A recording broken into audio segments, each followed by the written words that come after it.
আসসালামু আলাইকুম দর্শক, আমি একটি কেক অর্ডার দিয়েছিলাম খাওয়ার জন্য। আলহামদুলিল্লাহ, তো দেখি কিরকম হয়েছে আর কি। আর এটা ফ্রি দিছে, সেটার জন্য ধন্যবাদ জানাই তাকে। তো আমি ভাবছিলাম যে কি দিয়ে কাটবো আর কি, সেটা নিয়ে একটু টেনশনে আছিলাম। তো দেখি খোলা যাক।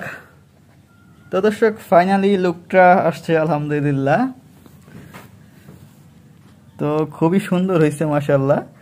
তবে একটা জিনিস ভুল হয়েছে, তো এখানে বিকে এখানে শুধু কে লেখার কথা ছিল, আর এখানে টি, আর এর মধ্যে হলো মারিয়াম। তো এই জায়গাটা ভুল হয়েছে, তাও কোনো অসুবিধা নাই। আমি খুবই খুশি যে সে এত সুন্দরভাবে কেকটা তৈরি করতে পারছে। আলহামদুলিল্লাহ, খুবই ভালো লাগতেছে। তো আপনাদের কাছে কিরকম লাগতেছে তা অবশ্যই কমেন্ট করে জানাবেন। তো সুন্দর হয়েছে মাশাআল্লাহ। তো খেয়ে টেস্ট করা দরকার যে কিরকম লাগলো। এমনি তো লুক টুক খুবই ভালো মাশাআল্লাহ, আলহামদুলিল্লাহ, খুবই সুন্দর দেখা যাচ্ছে। তো খেয়ে টেস্ট করা যাক। তো দর্শক, তাহলে কাটাকাটি শুরু হয়ে যাক ইনশাল্লাহ। আবার অনেকে আবার মনে করেন না যে জন্মদিন পালন করতেছে বা অন্য কিছু পালন করতেছে, ওইগুলো পালন করা কিন্তু হারাম, ইসলামে সম্পূর্ণরূপে হারাম। তো আমি খাওয়ার জন্য অর্ডার দিয়েছি। তো আপনারা আবার অনেক মানুষ আছে, আমি একটু বলে নিই, অনেক মানুষ আছে যে হুজুররা মানে কেক খাইলেই মানে ফতোয়া দেওয়া শুরু করে, যে হুজুররাই কয় হারাম হারাম ফতোয়া দেয়, কিন্তু হেরা আবার নিজেরাই কেক খাইতেছে।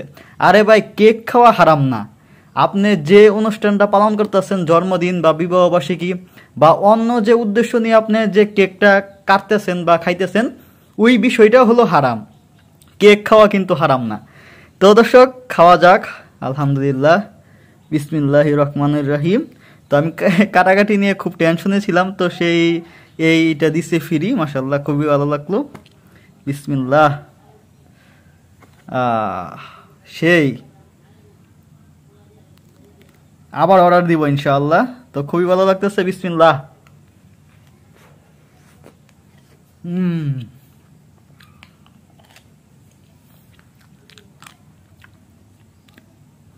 তো দর্শক, লুকটা যেমন সুন্দর ছিল, তেমন টেস্টও খুবই ভালো মাশাআল্লাহ, খুবই সুস্বাদু।